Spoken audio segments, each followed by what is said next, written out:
This is your truly Dr. Doing in the house media house call, and we have the lovely Latrice Pace. How you doing today? I am great. How are you? I'm doing fine. I'm doing fine. Awesome. So we're gonna get right into it. The Black Nativity, Yes. okay? Gospel Christmas musical experience. So, what does it mean to you personally to be a part of the Black Nativity and returning to the production again? It means continuing a family tradition. Mhm. My sisters were part of it years ago when the Jumanji productions were producing it in Atlanta back in the 80s.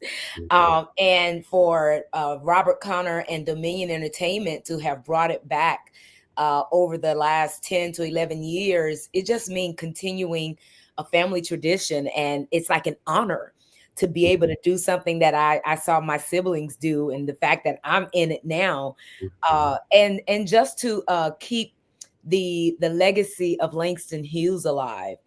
We have to continue to tell those stories to our younger generation, so they can continue to keep those names and those stories alive.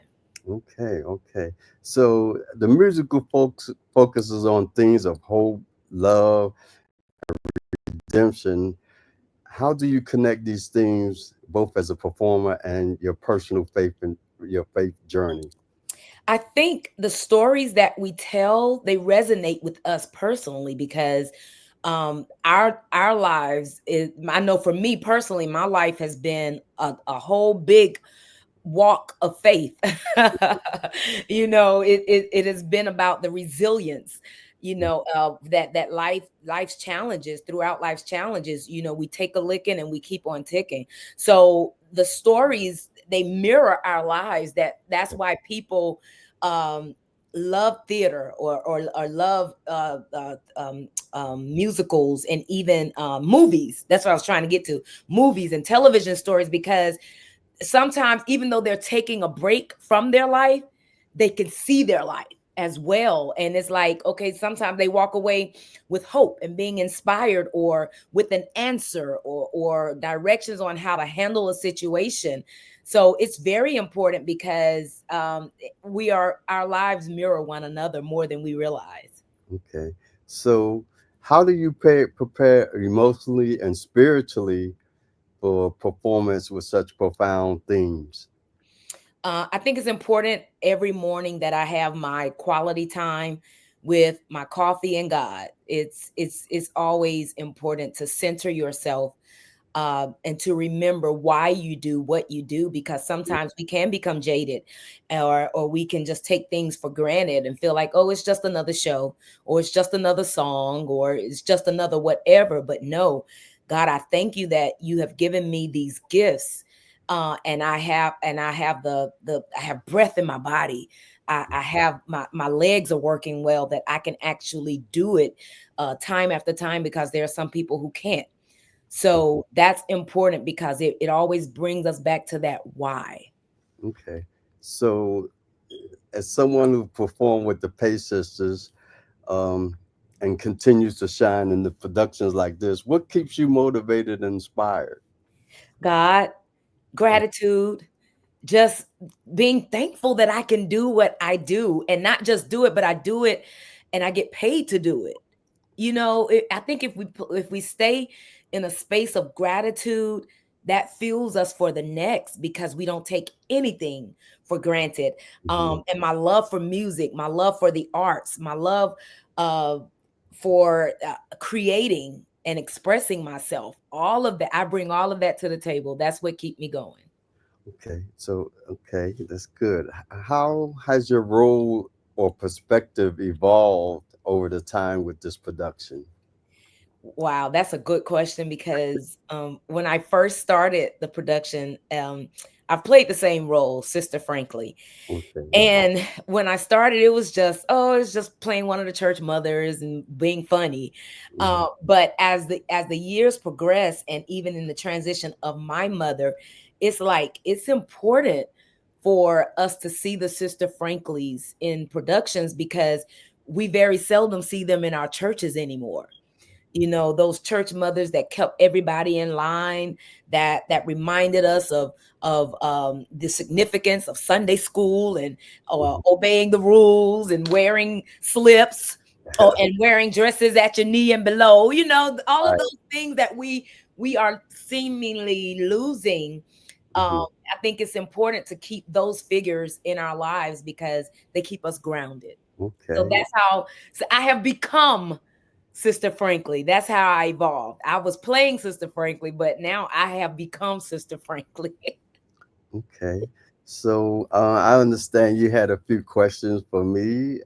Absolutely. Oh no, I'm not What used you to mean? being Oh on no, that side. you're not used to what? Being on that side of the answering the questions. Oh, here we go then. Here Oh, we go. I'll go easy on you, but it's okay. simple. Okay, so first of all, it's such an honor to be interviewing you. But my first question is, you have a book of poems coming out next year with one poem called The Eternal Mirror, which explores the question, does art imitate life or Mhm. life imitate art?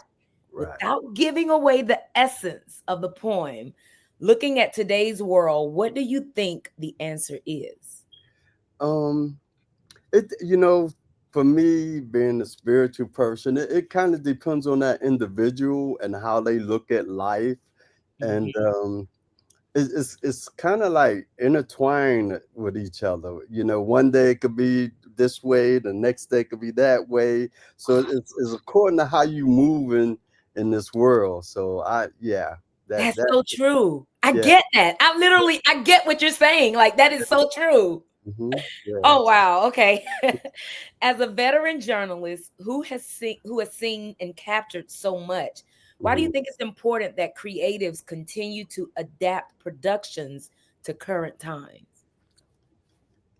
That's self-explanatory because time changes, Yeah. and what worked then might not work now. So you definitely had to be on a continuous, always seeking new ways to present the content, um, and doing your research.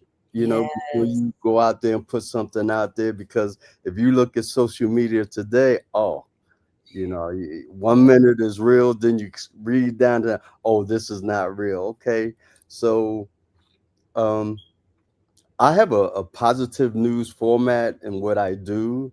So if it's not positive or bringing a message, I don't even deal with it any longer.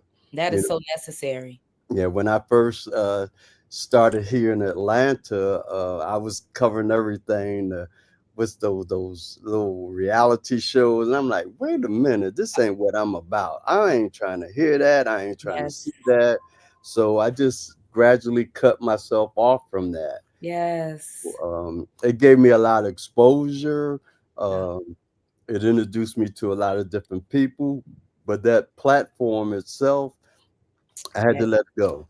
Yeah, You I know, agree. There are times I've been watching it, and after a while, it became annoying. I'm like, yeah, "What am I doing?" yeah, So I yeah, get yeah, it. yeah, absolutely. So, Yeah, but yeah, I'm looking forward to coming out and seeing the play. yeah. Hopefully, I'll get the opportunity to meet you once. Speaking of which, I heard that you saw some of the clips from a previous production. Well, What? actually, I actually was hired a few years back, and I can't remember if it was here in Atlanta or in Macon, to do the photograph. Yes, Yeah, so yes. yeah, but that was a while ago, I and remember that. yeah, so Do you remember anything that stood out to you and why? well, just the art of it, the performances, Yes, the performers, the messages that was sent out, and you know you had to listen. yeah, A lot of us, we just look at stuff and not really like, oh, that's what that meant. And speaking of that, that's how my book of poems came to be. I didn't write it to be, hmm to be trendy. recited, trending and reciting poems. I'm a writer, not a reciter. So Come on. uh, yeah, and it came from like affirmations, old sayings that my parents and grandparents used to say, and how I look at it and like, oh, this is real reflective of how I'm feeling or what I've been through, what I experienced. The book is called Poetry of Trials and Tribulations, a Reflection, from the trap house to the White House. I love So it. that's, yeah, yeah. But it's, Awesome. yeah. I have one last question. Okay. Have you ever been in any plays? And if not, would you consider it? Oh, definitely. I would consider it. I haven't been in any plays, but I've been like on set in different movies. In fact, the very first movie that I was an extra in, let me get this, Sidney Poitier, Harry Belafonte. I was 16 years old at the time. Wow. Yeah, it was a movie called The Lost Man, filmed in Philadelphia. Wow, what an honor. Oh man, yeah. And my family had an opportunity to meet them personally, up close and personal. Like, they came to my mom's house and that type of thing. Yeah. That's So awesome. that was great. Yeah. Oh, that is so awesome. Yeah. But Well, I've been in and out of the industry for a minute. I believe it. As creatives, it's impossible to do one thing and not have been in other aspects of the That's, arts. So yeah. I So thank you for this time. yeah, and you as well. I really appreciate it. I'm looking forward to coming out and seeing the play again. And And I'm looking forward to reading your book of your poetries. oh, definitely, I'll make sure I bring a copy for you. Okay. Thank you. All right. All right. Take Well, care. okay. Well, folks, there you have it.